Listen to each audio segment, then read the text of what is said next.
बहुत समय पहले की बात है। एक छोटे से गांव में एक राघव नामक एक किसान रहता था। वह अपनी मेहनत और बुद्धिमानी के लिए पूरे गांव में जाना जाता था।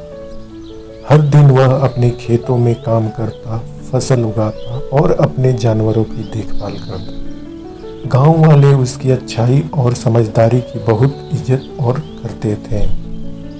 एक दिन की बात है, गांव में एक युवा लड़का अर्जुन आया। वह नया था और राघव की सफलता का राज जानना चाहता था। उसने राघव से कहा, राघव, मैं देखता हूँ कि आप हमेशा खुश रहते हो और आपका खेत भी बहुत अच्छा है। आपकी सफलता का राज क्या है? राघव मुस्कुराया और अर्जुन को बड़े पीपल के पेड़ के नीचे बैठने का न्योता दिया। फिर उन्होंने कहा, अर्जुन, सफलता और खुशी केवल पैसे में नहीं होती। मुझे तुम्हें एक कहानी सुनानी है। राघव ने अपनी कहानी शुरू की। कई साल पहले जब मैं तुम्हारी उम्र का था तो मैं उतना समझदार नहीं था।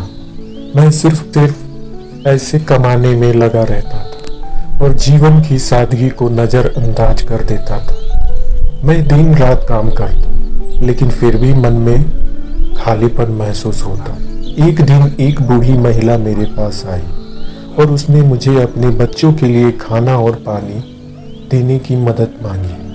पहले तो मैं मना किया क्योंकि मैं अपने काम में व्यस्त था, लेकिन फिर मुझे ऐसा लगा कि मुझे मदद करनी चाहिए। मैंने उसे कुछ खाना दिया और वह मुझे आशीर्वाद देती हुई धन्यवाद करके चली गई। उसके चेहरे की मुस्कान ने मेरे दिल को छू लिया। उस दिन के बाद राघव ने जारी रखा।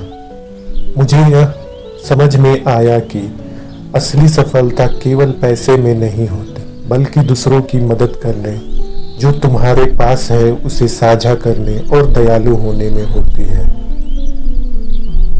अर्जुन ने ध्यान से सुना और फिर पूछा, लेकिन अगर हम बहुत मेहनत करें और जीवन का आनंद लेना भूल जाए तो क्या होगा?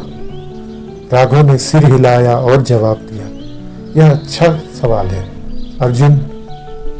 मेहनत करना महत्वपूर्ण है, लेकिन याद रखना कि जीवन केवल काम करने का नाम नहीं है। छोटे छोटे पल का आनंद लेना, अपनों के साथ समय बिताना, दूसरों की मदद करना और जो कुछ भी तुम्हारे पास है उसके लिए आभारी रहना भी बहुत जरूरी है। तभी तुम सच में संतुष्ट महसूस करोगे। अर्जुन ने राघव का धन्यवाद किया और वादा किया कि वह संतुलित जीवन जीने की कोशिश करेगा, दूसरों की मदद करेगा और मेहनत से काम करेगा। कहानी का मोरल, सच्ची सफलता और खुशी मेहनत के साथ साथ दूसरों की मदद करने, आभार व्यक्त करने और दयालु होने में है।